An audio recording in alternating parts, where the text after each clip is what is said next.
सारी घड़ी कच्ची पड़ी है, जगह जगह गंदगी के ढेर पड़े हैं। तो रोहतक में तो एटलीस्ट काम होते आए हैं। जो पार्टी को ना देखते हुए कैंडिडेट को तो वोट दिया ही जाएगा।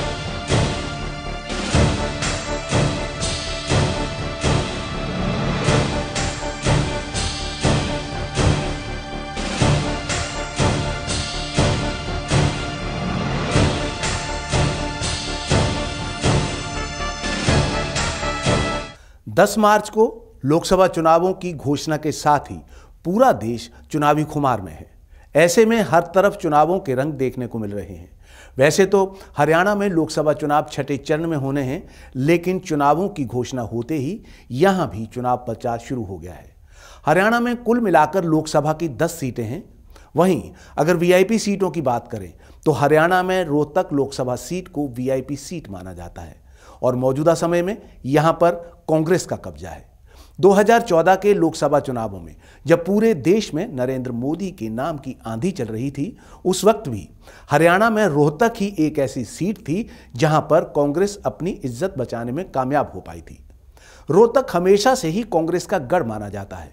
वर्तमान में दीपेंद्र हुड्डा यहां से कांग्रेस के सांसद हैं, जो कि हरियाणा के पूर्व मुख्यमंत्री और कांग्रेस के कद्दावर नेता भूपेंद्र सिंह हुड्डा के बेटे हैं। 2014 के चुनावों में रोहतक सीट पर दीपेंद्र हुड्डा ने बीजेपी के ओम प्रकाश धनखड़ को हराया था। उस वक्त की आंधी में भी दीपेंद्र हुड्डा ने 1,70,000 से अधिक मतों से जीत दर्ज की थी। इसके पहले भी 2005 और 2009 के लोकसभा चुनावों में दीपेंद्र सिंह हुड्डा रोहतक सीट से चुनाव जीत चुके हैं, लेकिन 2005 में दीपेंद्र हुड्डा अपने पिता भूपेंद्र सिंह हुड्डा के इस्तीफा देने के बाद हुए उपचुनाव में पहली बार इस सीट से चुने गए थे। भूपेंद्र सिंह हुड्डा भी 4 बार इस लोकसभा सीट से चुनाव जीत चुके हैं और सबसे खास और अहम बात यह है कि बीजेपी पिछले 3 में से 2 बार इस सीट पर दूसरे नंबर पर रही है। अगर अब तक हुए सभी 16 लोकसभा चुनावों के इतिहास पर नजर डालें तो रोहतक सीट हमेशा से ही कांग्रेस का गढ़ रही है। 1952 में हुए पहले चुनाव से लेकर 2014 में हुए 16वें लोकसभा चुनावों तक कांग्रेस अब तक 11 बार इस सीट से जीत दर्ज कर चुकी है, जबकि जनसंघ 2 बार और जनता पार्टी के उम्मीदवार ने 2 बार चुनाव जीता है। इसके अलावा 1 बार समाजवादी जनता पार्टी और 1 बार इंडियन नेशनल लोकदल ने इस सीट पर जीत हासिल की है।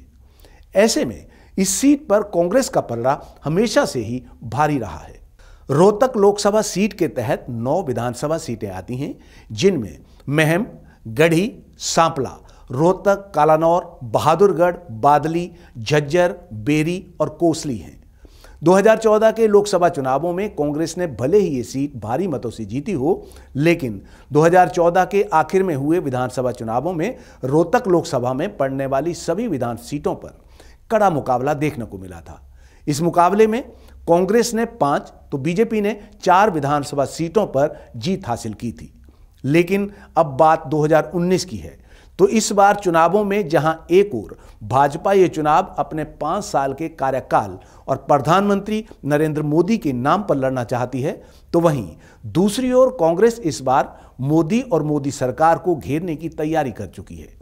लेकिन जनता आखिर इस बार के चुनावी संग्राम में किन मुद्दों को अहमियत दे रही है, ये समझने के लिए हमारे संवाददाता ने रोहतक लोकसभा का रुख किया और जायजा लिया कालानौर, महम, रोहतक और बहादुरगढ़ विधानसभा के क्षेत्रों का। देखो, मोदी सरकार बहुत ही अच्छी है। मोदी सरकार के विपक्ष में तो हम जाना ही नहीं चाहते, लेकिन जो दीपेंद्र सिंह हुड्डा की अपनी छवि है रोहतक के अंदर, वो छवि बहुत ही अच्छी है। उस छवि के अंदर यदि उन्होंने जो काम किए हैं वो भूपेंद्र सिंह हुड्डा से भी अच्छे हैं।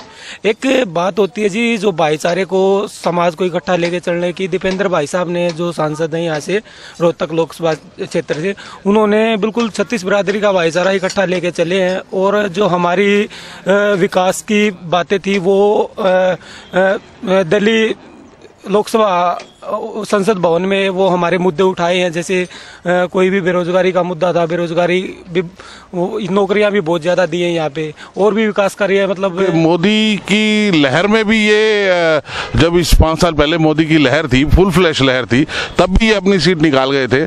तो अब तो खैर फिर भी मोदी की लहर में कुछ 20 से 30% गिरावट है, तो उसमें ये डेफिनेटली सीट निकाल लेंगे, कोई डाउट नहीं है। कितना ही स्ट्रॉन्ग कैंडिडेट यहाँ से बीजेपी खड़ा कर ले, लेकिन दीपेंद्र हुड्डा अपनी सीट निकाल लेंगे। पूरा 5 साल में इतने गया जो 65 साल में नहीं होया।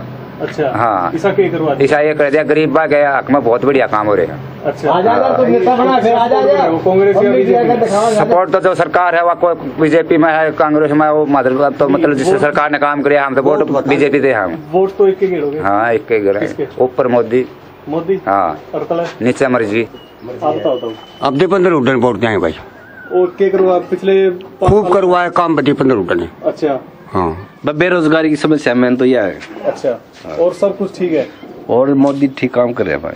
मोदी और मतलब कि किसकी वोट गिरोगे, कौन सी सरकार है? ऊपर की मोदी गिराएंगे, नीचे खट्टर की गिराएंगे। तो दीपेंद्र जीतेगा, हम तो दीपेंद्र की वोट दें, दीपेंद्र बनाएगा। तो आगे की वोट नहीं गिरते, आगे भी गिराएंगे। किसकी गिरोगे? दीपेंद्र की गिराए। दीपेंद्र की? हाँ। आगे राहुल या मोदी? जब दीपेंद्र की कह रहा तो मैं सूखी रखी थे। राज वाले मारे रोहतक में बिल्कुल घाट काम कराए। अच्छा जो दीपेंद्र करा गया उसका मुकाबला कोई नहीं है। हम ओनली ऑन दीपेंद्र सिंह हुड्डा के फेवर में है, ना कि कांग्रेस के फेवर में। तो रोहतक में तो एटलीस्ट काम होते आए हैं जो हमने देखा है। आसपास के शहरों की अपेक्षा जो भी रहा है, जैसे जींद है या झज्जर है, जैसे मैं टूरिंग जॉब करता हूँ जो भी रहता है, तो उनकी वजह हमने देखा रोहतक में काम नहीं रुका। चाहे सरकार आज उसकी है बीजेपी की है या शुरुआत कांग्रेस से हुई थी जैसे रोहतक में काम होने की। 10-15 साल पहले तो कुछ भी नहीं था रोहतक में, लेकिन आज की डेट में अगर हम देखें तो रोहतक काफ़ी प्रोग्रेस कर रहा है। अगर आप प्रीवियस एक्सपीरियंस पूछो तो वो यही है कि भाई जैसे और सांसद आज तक रहे वैसे ये सांसद थे, पर इस फैमिली ने रोहतक के लिए तो खैर बहुत कुछ किया है। तो कांग्रेस है, पार्टी को ना देखते हुए कैंडिडेट को तो वोट दिया ही जाएगा। इलेक्शन में जी दीपेंद्र हुड्डा एंड नरेंद्र मोदी जी। देखो जी यहाँ तो सीधा एक ही एम है जी, यहाँ कोई मर्जी आ जाए जी, यहाँ से तो दीपेंद्र हुड्डा बहुत मार्जिन से जीतेगा जी। तो फिलहाल जो सांसद हैं हम सब उनसे बिल्कुल ही संतुष्ट नहीं। क्यों संतुष्ट नहीं? क्योंकि उन्होंने हमारे यहाँ इस महल हल्के में कुछ नहीं किया, इसलिए हम संतुष्ट नहीं।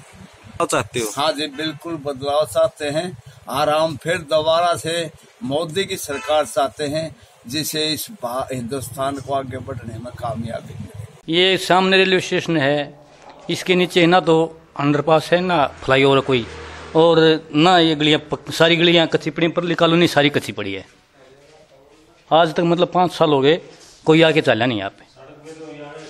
यहाँ से चाहे रोहतक लोकसभा सीट से कोई भी आ जाए, मोदी आ जाए, अमित शाह आ जाए या कोई भी बीजेपी का कैंडिडेट आ जाए, दीपेंद्र हुड्डा की एक खुद की पर्सनल छवि है जिन्होंने बहुत ही अच्छे काम किए हैं।